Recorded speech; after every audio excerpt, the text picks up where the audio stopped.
What's good, everybody? We are back. It is your boy Jarod and your girl Gabby, episode 100 of the Kicks and Shit Show. Uncut Gems. Right. Yeah, I mean, I was like, Jarod's gonna play all the sound effects from the past 100 episodes, you guys, because I mean, yeah, Cypher don't all get of them. gassed.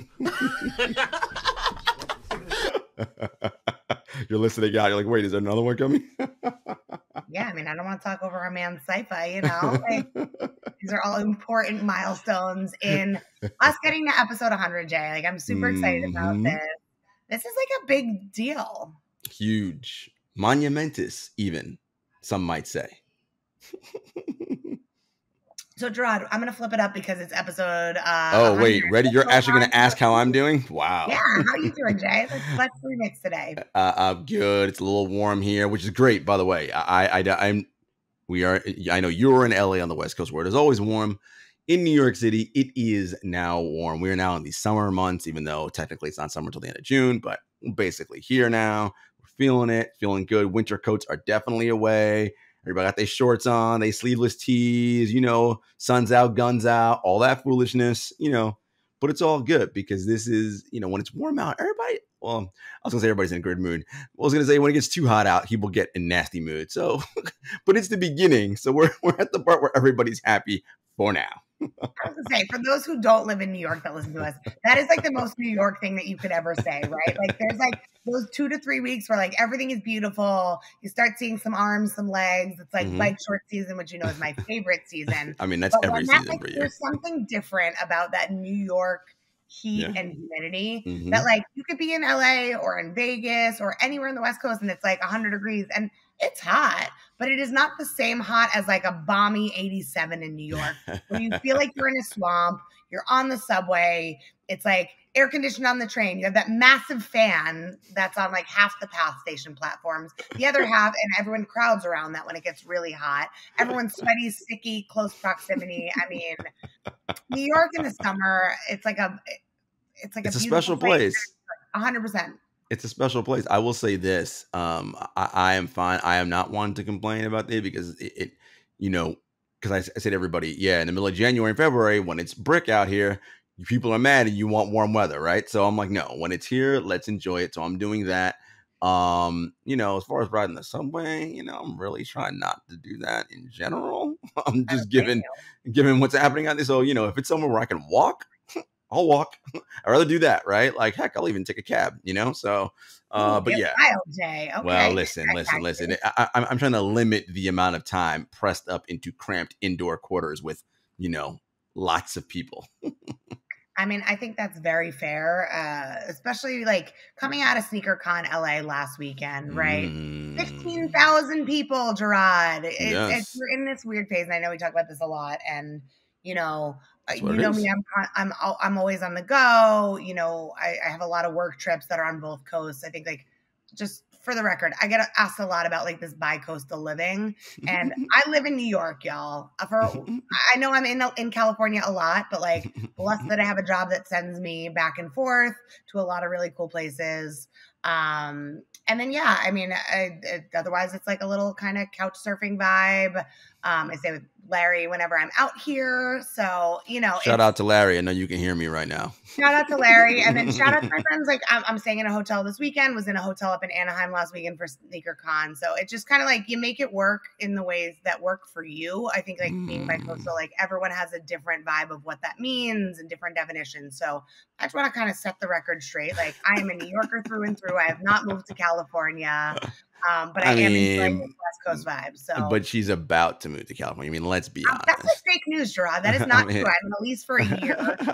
You see? I just signed for 14 months, so I am not moving to LA anytime soon. She didn't outright deny it, folks. She wasn't denying it. I just denied it. I said I am in a lease in New York for 14 months, y'all. So, but after those 14 months, who knows? And hell, even before those 14 months are up. Alaska in 14 months, Jarod. Who knows? You ain't moving to Alaska. Stop it. You ain't moving. I don't even know what I'm doing in 4 months from now. So let's everybody relax. Okay, we're getting real heated up in these streets. West Coast Gabby, palm trees and everything. I mean, who doesn't like a palm tree? I would rather you call me Turks and Caicos Gabby then if that's the case. Because I love those beaches too. So wherever these beats are, in whatever those streets are, it's a weird place right now. Masks are optional on planes. Which, I mean, shit. 15,000 people, Jay. I cannot tell you how crazy SneakerCon LA was. I bet. Like, I mean, from for me, surgeon pulling up, leg tats happening at the Urban Necessities booth. Oh, nice. It was a wild time. And I'm sure you saw a lot of our friends out there. We saw Tamara Dia was in the house. I think Jazzy was there. Jazz was not there. Oh, Jazz was not there. Our friend, of course, the legendary Cousteau was in the house. I know. I saw lots of footage with him. Who else? Who else of our peeps were up in the? Our man AJ was there as well. Okay, AJ. Okay. It was a full vibe. I will say, like Diana Morellis was there. Oh, nice. Well, she lives out there, so yeah. Mm-hmm. Yeah, I mean, I think that the vibe was great, and like for people, I'm glad you mentioned Tamara because it was nice to meet her, and like even some of our guests, some of our friends that during this pandemic, I know we're still kind of languishing, like. COVID is rampant in the streets right now. Here, yeah. Yet things are open. Everything is confusing and conflicting. Like me moving to Alaska, super moving to Alaska. But it's great to finally like meet people IRL, and there's nothing like a real life hug. Let me tell you. Oh, no doubt. I think to me that was the most beautiful part about SneakerCon, seeing people who are true to the space, like seeing the eBay fam. Gentry Humphrey was like super dope to listen to.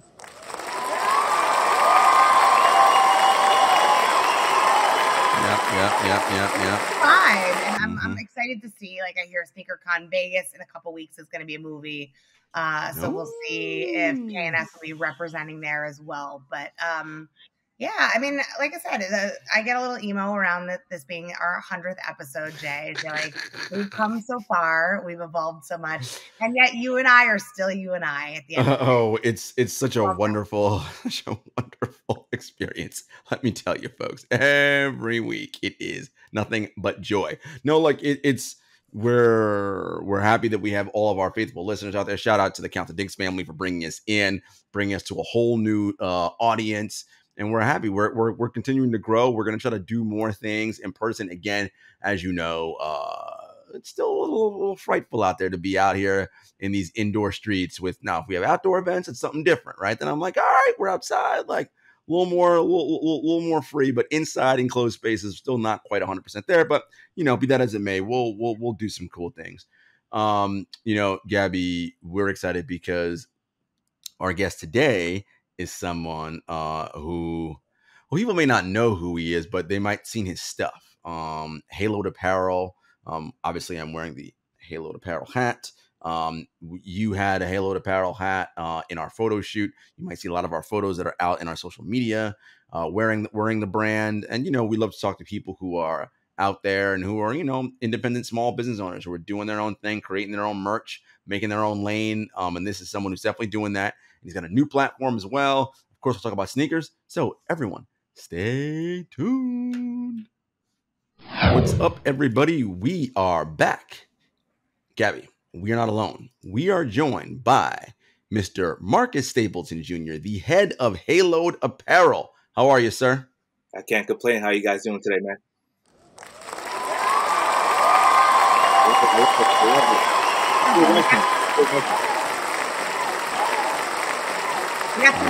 Yeah. Trying to suss out like how long I'm like.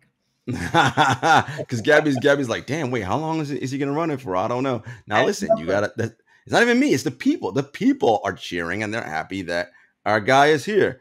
So, man, thank you so much for coming on. We appreciate having you. Of course, I'm rocking my Halo'd Apparel hat.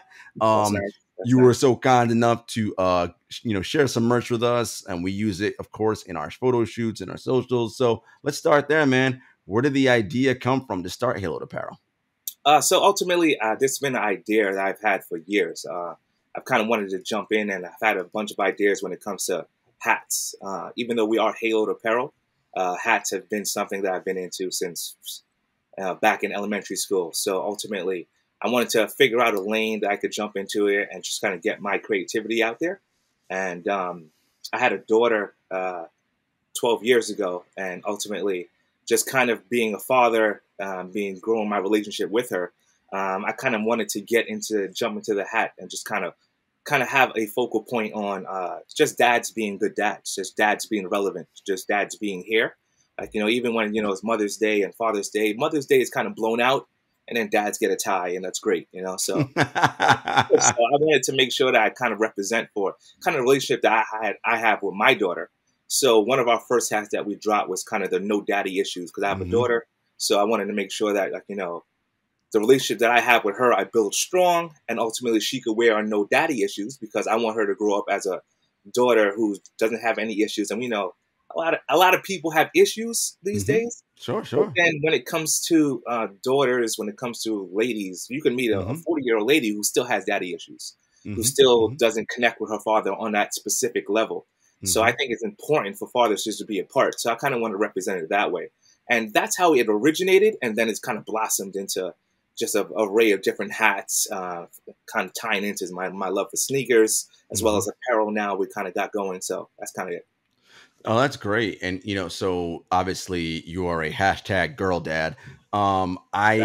This is not, Dr. Phil or no, like couch, deep dive show, but I am curious. I don't have any children, but as a man, when you found out you were having a daughter, how did your mindset, how were you first affected when you heard the news, and how have you changed and evolved as a human over time? Because I know for a lot of men, right? And let's just, it's generalization, but it's true. For a lot of men, it's like, all right, my first job is to keep her off the pole, blah, blah, blah. And it's like all that stuff. And it's like, all right, like, cool. Like, I know what you're saying, but that's very patriarchal, and you sound like a fucking caveman. Like, I mean, so talk about how, like, your evolution, your understanding of the importance of female agency and all those different things have changed since you've had a daughter.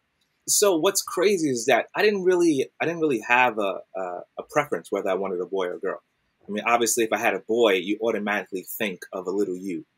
But my daughter is kind of like a little me, just in a girl version, her sarcasm, her strive, her ambition, her competitiveness is all geared for me. And so I see her in that light where I view her as a little me. My goal, obviously, as a father was just to be the best dad that I could be. I don't focus on necessarily being the number one dad in the world. I just focus on being the best dad that I can to her. And as long as she's happy, I'm happy. So that's kind of where it is. And all that stuff about like keeping her off the pole and keeping her off the street. I mean, every parent has got something that they got to, they got to make sure that whether it's a boy or a girl, and you want to keep the gun out of your son's hand as well. You want to keep the drugs and that street life out of your son's hand as well. So it's equally on both sides. But for me, because I only have a girl, I just want to make sure that she's just set up so that she can be a monster no matter where she is at. I like that. I love that. And I think, that's partly why I'm rocking the Kobe shirt today. And I love that we got the vibes of the Lakers colorway in the fits. I think, that's something that's super important is, especially like as a female in sneaker culture, seeing all those nuances, having that male role model and support is super important. So I love that that's kind of where you started from. But I know when you originally talked to us about Halo'd and the foundation about like hats and sneakers, like I'd love to kind of unpack that a bit more about hats as a big piece of sneaker culture and streetwear, and kind of why some of those colors connect to some of the most iconic colorways in your designs as well. Yeah, for sure. Well, I mean, whenever you think of hip hop, you think of sneakers, you take it all the way back. So you think of Run DMC, they have on the Adidas, and they're wearing their hats, the Tango hats, automatically. And I'm from Brooklyn. I grew up in Brooklyn, so I'm heavy in the hip hop sneaker culture. So that's something that kind of raised me. I can't even say I grew up in it. It kind of raised me. I grew up watching TV. I grew up wanting to dress like them, wanted to be like them, even wanted to rap like them, even though I ain't got no bars. But ultimately, so that's been there. Then obviously, as I grown up older and I've seen Jay-Z, who's been a heavy influence on hip hop and sneaker culture, rocking Yankee hats and just cross that board. So I knew that no matter where you were going, other than going to church on a Sunday, you had a hat on. It was just you had to grab a hat to match the sneakers, grab a hat to match the fit. So it was very easy for me to jump right in because I already was in. So you said obviously you talk about hip hop raised you and you remember Run DMC and the Adidas and their Kangol, LL Cool J, similar vibe, right? So is that the age when you fell in love with sneakers? And what was that first pair of sneakers that you were like, yo, all right, this is my shit? Yeah, I would definitely say the age I felt, I don't know the age. I know I was in the 5th grade. I don't want to time myself out because I am what the young kids would consider an OG at this point. But in the 5th grade, I had to be around maybe 12, maybe around 11, 10. Okay. So that's when I knew. And how I fell in love is just ultimately, like, all the kids that had money somehow. I don't know how their parents had money back then, but they were rocking, like, the Bo Jacksons and the Hirachis, and I was just kind of standing on the sidelines, just like, Dad, when y'all get that? When are you gonna throw me in the game? Like, I'm ready to go. I'm ready to play, coach. And at that time, I mean, Jordans and those sneakers of those at that levels, $125, $130. You wasn't getting those. My dad was like, nah, it's not gonna happen. We're gonna go down to Favors and cop you 2 of these things for $30, and you're gonna be all right. All right. And so in the 5th grade, I knew that ultimately if I wanted to have some sneakers that my friends would have, I had to work. So I became a paperboy. And 5 o'clock in the morning, I'm rolling up the little New York Times or Daily News on my bike, slinging them things. I was slinging them things back in the day. And then I was able to buy. So my first pair of sneakers I bought literally when I was in the 6th grade, I bought the Bugs Bunny 8s. Okay. That was my first pair of Jordans. That was my first pair of Jordans and my first entrance into elite sneakers. And ever since then, it's been nonstop. Oh man, you got hooked, and what a pair to get hooked on, man. Those 8s are something. Yeah. All right, so you're out here, you're working. So then at this stage, is it like, all right, because it starts with the sneakers, right? But then it's like, oh, I got to get this fresh shirt, got to get these jeans, got to get. So when did it become all right? But I still got to go to school. I don't make that much money. Like when were you like, all right, how am I gonna get all this stuff? So what's crazy is that back then, like I said, my family didn't have it like that. But how I was able to do it is we had like a bunch of guys who we kind of like heavy into polo. And ultimately what would happen is like if I got 2 or 3 shirts, he got 2 or 3 shirts, he got a sweater. We all had like 10, 15 shirts, you know what I'm saying? We all had 20 shirts. So like, Jabot jeans was heavy. Yeah. So like, if I had 3 or 4 pairs and my boy had 3 or 4 pairs, between us, we had 8 pairs. So the fit was always able to stay fresh, even though it might not have been 100% mine, but in the rotation, you know what I'm saying? It was there. The ladies all felt that like, wow, these dudes are on a whole nother level.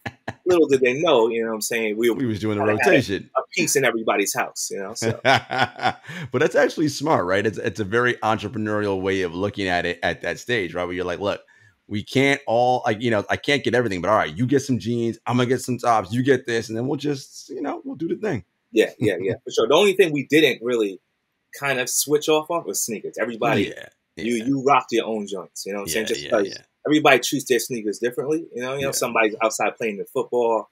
I'm just kind of keep mine fresh with the toothbrush as soon as I get back to the crib. So a man after my own heart. Ain't nobody playing no games in my brand new kicks. Hell no. Not gonna happen. I mean, Jarod, you gotta wear those kicks, but I like that. And I mean, yes, I wear them, but not play games in them. There's a difference. Games? We go barefoot on the basketball court? I don't think so. Nah, you just wear older shoes. You just wear older kicks on the basketball court. That's all. Or do they get to be older, Jarod, from wearing them? Yeah, we're going to go there. But anyway, I love that you talk about, I agree with Jay, that it's very entrepreneurial to think about that. And I will say, like, as a female, I mean, I'm thick with 3Cs, so I don't have a lot of friends that are the same size as me. But that's something that I know a lot of women and girls did like clothing swaps in high school, college. But like, I love that with the fit. And I think with the hat and the full vibe, like that was that time, right? Like if you didn't have that full fit, or if you saw someone and they had dirty kicks, you'd be like, is everything okay over there? And again, I know we talk about like how the fits all match. What is your favorite color combo when it comes to whether it's Jordans, Kobe's, whatever sneakers? But I was gonna say, I see this beautiful wall behind you. So I'm a Knicks fan, do or die. You know what I'm saying? I was ready for it. Yes. Regardless of where we're at, regardless of the records, regardless of the years and years of just pain and torture. years. Add on a couple more years. But I'm here. You know what I'm saying? And then I'm also a Mets fan, which just goes right away. You know what I'm saying? Right away. No comment on that one, John? But when it comes to sneakers, you can't go wrong with the bread. You know what I'm saying? To me, any sneaker silhouette that you name, whether it's a Nike, a Jordan, Adidas, whatever, if it's packed in black and red, you can't go wrong. So yeah. And as you can see, like I said, our brand we curtail to the sneaker community. Like we like this is actually called our Halo'd bread. Okay. Hat. Okay. And this hat would be called a Halo'd NDI. No, this is our Halo'd MSG cities. Okay. Okay. Yeah. You're connecting. Madison Square Garden and City Fields. So yeah, I like that. I like that. That's kind of where we live. No, he was right on that. And I will say, Gabby, on the Mets as a long suffering Mets fan, but I did see a World Series in '86. I am old enough to remember that World Series. So guess what? I got to see a championship. So I can't be out here like I never saw nothing. I saw passive aggressive KJ. That right now, if you're a Knicks fan like you, who's too young to see A&M '70s championships, I mean, lifetime.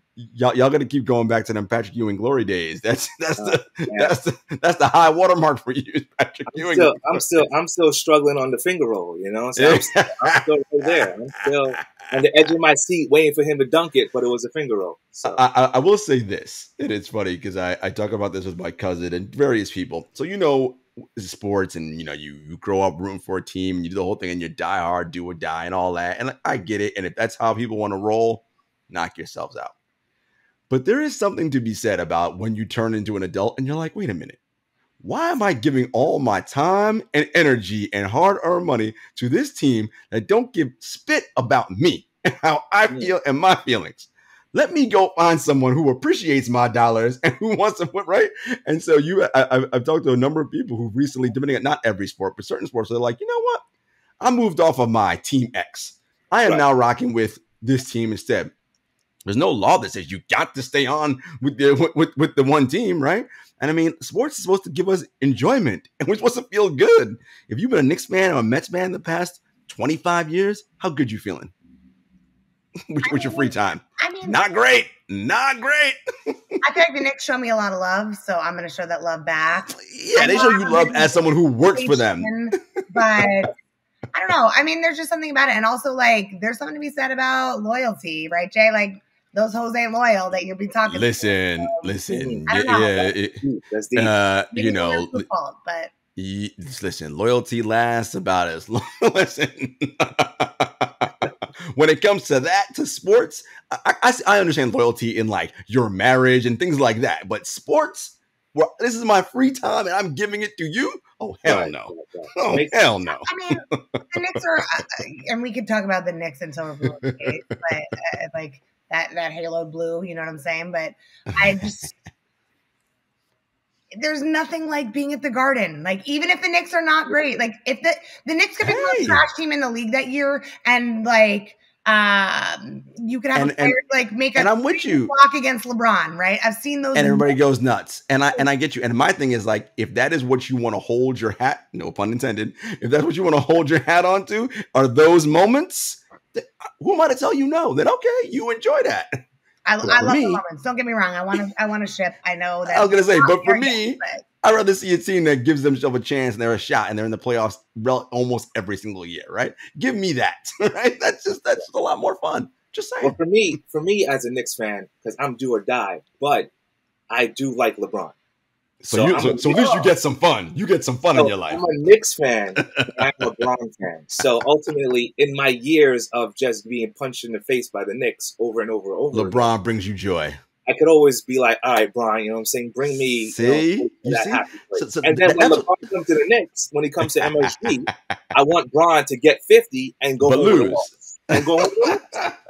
I want that moment, but I want the W. You know? See, Marcus, that's what I'm trying to help. That's what I'm trying to help Gabby do. It's like, Gabby, you can still rock with your Knicks and be there for your moments, but find something else in the NBA that I gives you in the NBA that gives me joy. I have a lot that gives me joy. I love NBA playoffs. That's not Schadenfreude. That's not LeBron losing. I mean, because that also gives you joy. I got my thoughts about LeBron. Like, real happy that he's been I hope he's been enjoying this playoff run from home. Glad that he gets a little bit of a break. You see how you do? I just taking shots. Taking shots. Always. Overdo it. So always. I can't. She stay taking shots. Yeah. I'm consistent if nothing else. Okay, Jay. I am consistent if nothing else. But I don't know. I mean, I think I love the trolling with Luka this playoff season. It's amazing to watch some of the surprises, some of the ups and downs. The greatest story ever is between NBA playoffs and hockey NHL playoffs. These two playoff years, this year especially, it's Game 7 OT vibes. All right, you're enjoying the competition. Absolutely. All I want, I'm just wishing that you have a team that gets to experience that as well. That's all I'm wishing for you. So that you have a team that gets to experience it. That's all. Because then the joy for you it'll be so sweet, right? You'll. But hey, what's your team, Jarod? What's your team? So as an NBA journalist, I do not have a team that I root for at this stage, right? Because now I interview these guys and whatever. So I root for guys around the league because you get to know them when you're talking to them and whatever. So I will say, but if there's a team, because I really like a lot of the young guys, and rookies are the best because they're young, they don't know better. But by the time they get to be veterans, they're like, "Oh, bro, I ain't trying to talk to you today." It's like, all right, man, cool. But the Grizzlies, I love Jaren Jackson Jr. That's my guy. John Moran, of course. Desmond Bain. I just love what they're building down there in Memphis. And Knicks fans, that's a nice model for y'all. You build through the draft, right? Here's my thing. I don't know if it's gonna be a Knicks rant today. Those decisions, okay? So we're turning into a Knicks rant today, but here's what it is. Look, you have the advantage of New York City, right? I would argue greatest city in the world, right? Okay, cool. Use that to your advantage, but also take the stuff that small market teams do well and combine them both. So imagine we got the best city in the world, and I'm going to do what all you great small teams, market teams do with your drafting, your player development, and all that. How good would that franchise be if they did both of those things together? It'd be fucking unreal.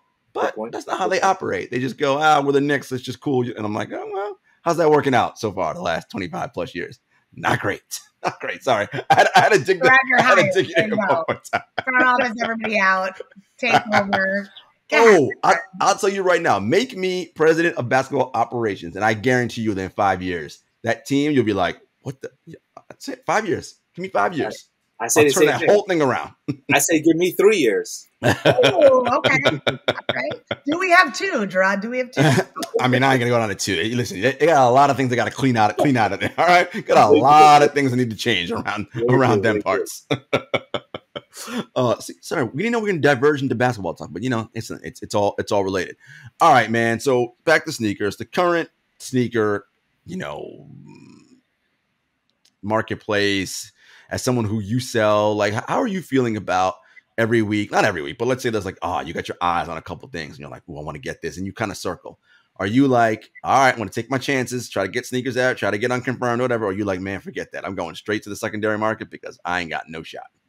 Yeah, that's unfortunately that's where that's where today's culture has taken us. I mean, I'm one of the victims that consistently gets L's on the sneaker app. I'm definitely in that majority pool. Mm-hmm.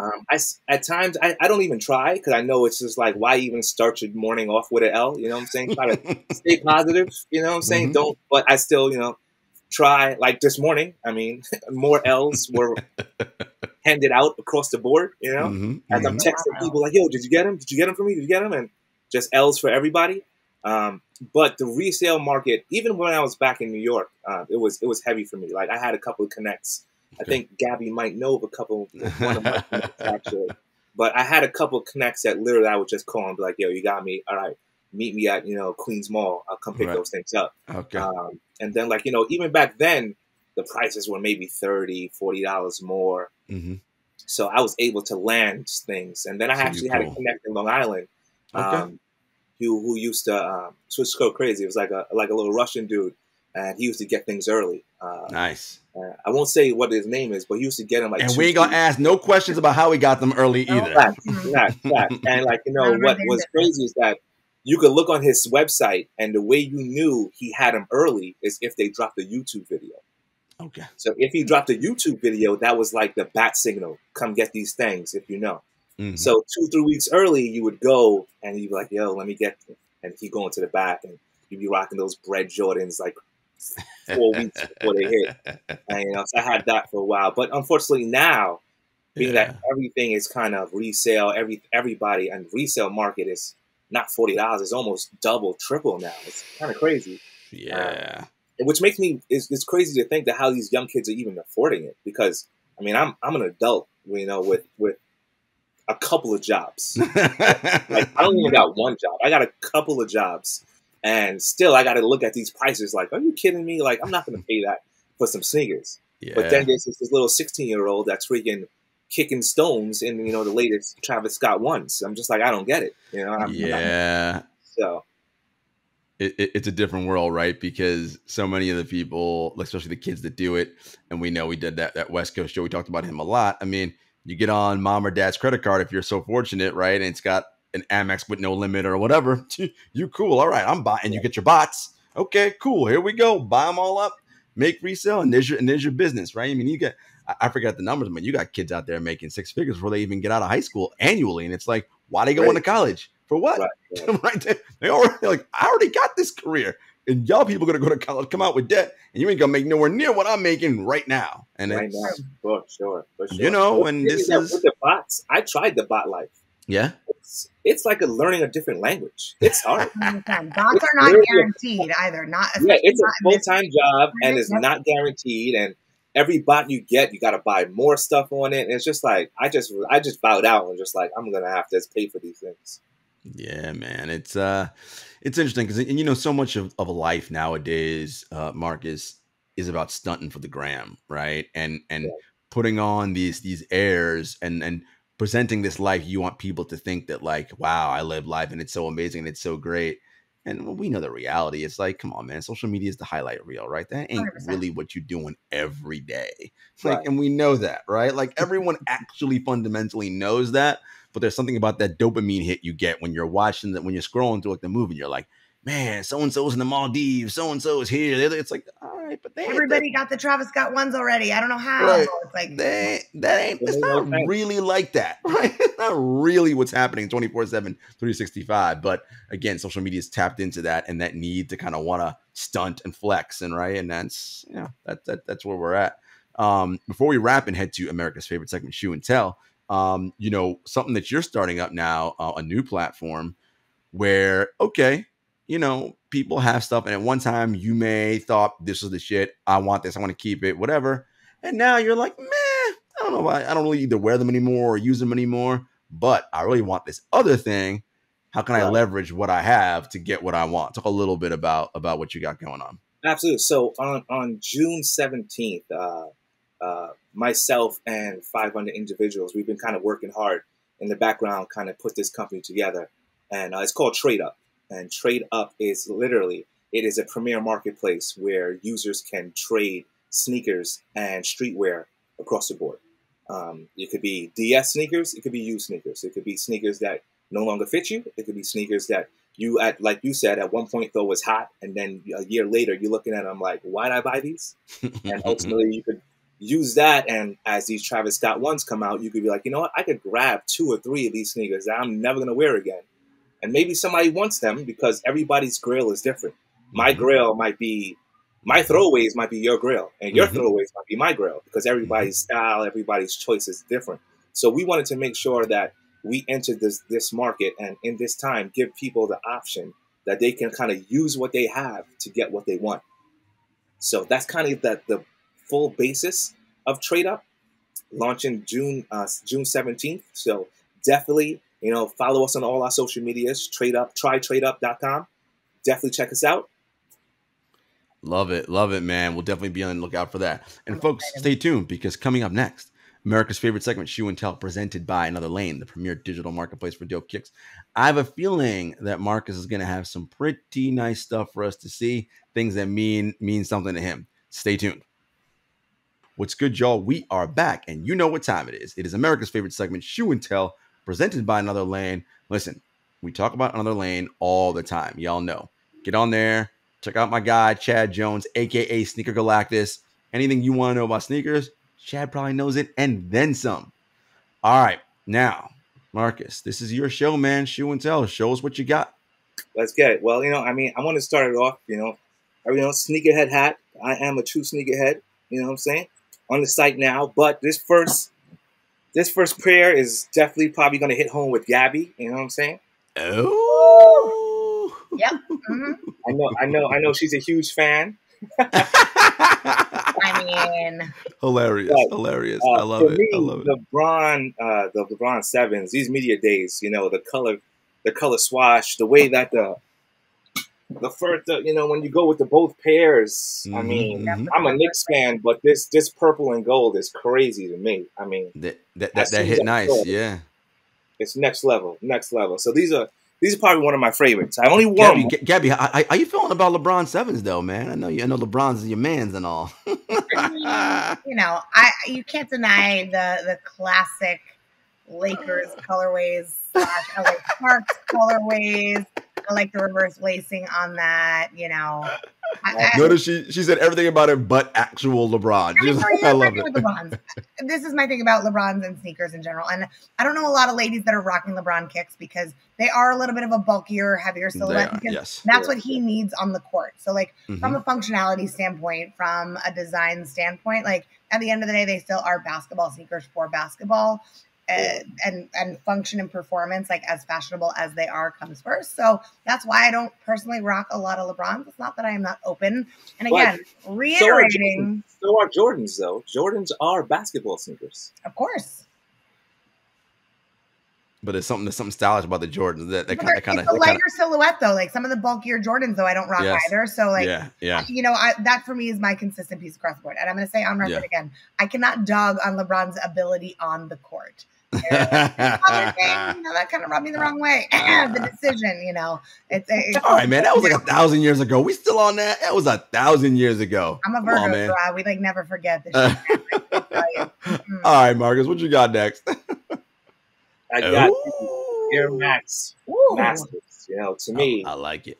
These are one of my favorites. I would say in my collection, I probably own about 40 to 50 pairs of Air Max, and these are to me the materials, the texture, the leather at the front. I mean, when it comes to quality, Nike didn't. I mean, they did nothing wrong with this one at all. Yeah. No skimping on that. Yep. You cannot find a better, to me, the butter soft leather. It's just crazy. This one. I like it. It's one of my favorites right here. That's a comfortable shoe too. Air Max 1 NOJ, that's one of my favorite silhouettes for that reason. So I like that you're starting to see a resurgence, also different colorways and textures in that silhouette again as well. Ooh. I love it. Air Max 1s, to me, these were hype beast sneakers, but they're still underrated to me. I agree. They're very underrated. So I put these on and I get compliments across the board. It's just crazy. And these are comfortable. But I guess I'm just a sucker for the different materials and the different colors. The suede in here, the leather in here is just unheard of. The quality, I guess maybe I'm just a quality guy. I love the quality. A lot of the new stuff. Those new 4s that released, I'm seeing online that the quality is terrible. It's glue all over the place. And so to me, they didn't go wrong with this one at all. So quality shoe. Oh yeah, look at those. I'm noticing a theme here, right? With the colors, the textures, the materials. None of these are your basic run-of-the-mill kind of sneakers. Yeah, none of that. The bold silhouettes. I guess I like to be seen. I'm not sure. I guess. I don't know. I'm a to myself kind of guy, but I guess I like my sneakers to be seen. But if I had anything close to beaters, I would say it is these, because I would wear these every day if I could. These are extremely comfortable for me. And plus, the collaboration with Atmos is just, I think they knocked the home run. No doubt. Yep. Love it. Well, I'm gonna do this one just because, being that everybody takes L's, I actually won these. Oh, everybody does L. That's a good one. That's a nice one. Sneakers app, I got these. So I paid retail for these joints Yo. right here, which is crazy to me. So these will forever mean something and be nostalgic, because this will probably be the last, elite pair that I ever win on the app. But I actually like these way better. Okay. I mean, the colors on that one popping. Yeah, the purple and yeah. Shout out to the queen, who might just be the greatest athlete ever born, in my opinion. I mean, that's not even a question. That is a certifiable fact. We're not even. I mean, and I don't mean like female athletes. I mean athlete. Period. Like, I mean, you know, I heard somebody the other day talk about, is Tom Brady there? I'm like, Tom Brady plays quarterback in football. He plays one side of the field. He sits for the other half of the game. I'm sorry, a football quarterback can never be on the top of an all-time athlete list. Sorry, cannot. Tennis, you got to play offense and defense. There's no breaks, no sitting down, right? Like, you're playing. Absolutely. No, it's different. My last one. I'm not even sure if you guys have ever seen this. Oh, I don't think so.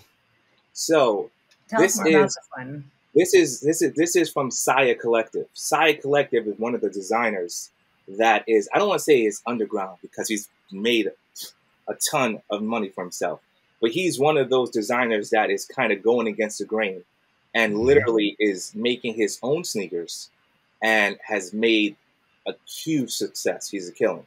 The quality on these, this is homage to obviously Yeezy. So these are called the VV1 Blinks, and this is homage to Kanye.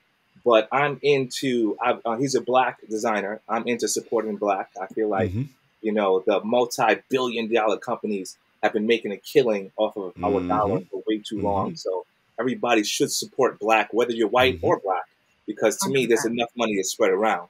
Correct. These right here, the quality on here, once again, I don't even know if you could see this. I'll try to bring it up to there, but if you subscribe, that detailing right there. The detail, and on the back, they got this. I mean, it is really, I like really that, man. Spot on the colors too with that. I do. I love that. That's and the bottoms actually do glow like the original Blinks from. So those are pretty good. I know I'm a little bit poor, but that's kind of a little something I want to share with you guys. We like cool with that, man. No, that was, and I like that because it's something you said in the last segment, which is somebody else's trash might be somebody else's grails, right? So again, if you're really into sneakers, it's not about what's hype; it's about what you like. Now, it may turn out that what you like may also end up being hype. That's fine, but but don't follow that trend, right? Follow what you like first, and let everything else lead it. But this has been great, Marcus, man. We appreciate having you on. Definitely want to keep supporting your stuff. Tell the people out there where they can find you, where they can support Halo'd Apparel, etc. Absolutely. Well, we're on Halo'dapparel.com on the website. All socials, Halo'd Apparel, HALOD, no apostrophe, just Halo'd Apparel. And it's a positive brand. We believe to be haloed is to be blessed. So we want to make sure that everybody know you can rock our stuff. And ultimately, there's a ton of colorways out there. We got hoodies, we got T-shirts, and we are obviously Sneakerhead, so there's a lot of Sneakerhead stuff there. We're just here, check us out, and hopefully you guys like what you see. Love it, man. We appreciate it. And folks, you know where to find us as always. We are part of that Count the Dings family. You can find us with the Original Bomb Show, Woke Bros, Rap Names. We are at Kicks and Shit Show on all social media platforms. And until next time, peace.